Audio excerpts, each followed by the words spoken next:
In this class, I gained a deeper understanding of how my everyday social media habits impact my overall well-being and my mindset, as well as how media is implicated in the world around us and how it affects events that happen. So, for example, I learned that I'm living in an echo chamber. Not only that, but I learned what an echo chamber really is, and I became more aware. I understood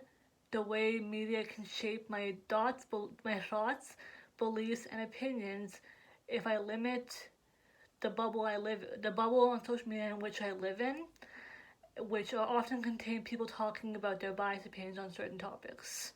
I became more aware of how social media can very easily be manipulated to suit our needs and to invoke reactions from people. For example, at the beginning of the coronavirus pandemic, I also learned about how certain individuals often use a tool called impression management to make their lives seem more appealing or make their lives seem better than they actually are on Instagram, which is actually used by a lot of influencers and celebrities. I also learned a lot of life skills, which I believe will help me not only as I continue through completing my university degree, but also later on in my adult life. For example, I learned how to focus more on the learning experience of university rather than the grades. So because this class really emphasized focusing on what I could get out of it and what knowledge I could gain from it instead of working to get it very perfect just to chase the perfect grade.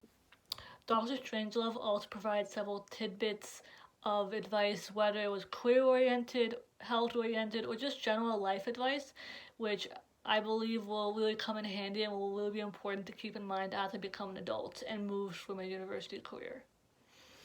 The field reports and the research report at the end of the semester, I also became more aware of how much time I actually spend on social media, including on my laptop and on my phone, and how this impacts my overall mood throughout the day or my overall mental health in, let's say, a week or a month. I also became more aware of my interests by talking about them in my field reports and what some of the things I could spend my time on instead of being on my phone or my laptop and scrolling through social media all the time, such as reading the news or listening to podcasts, so on and so forth.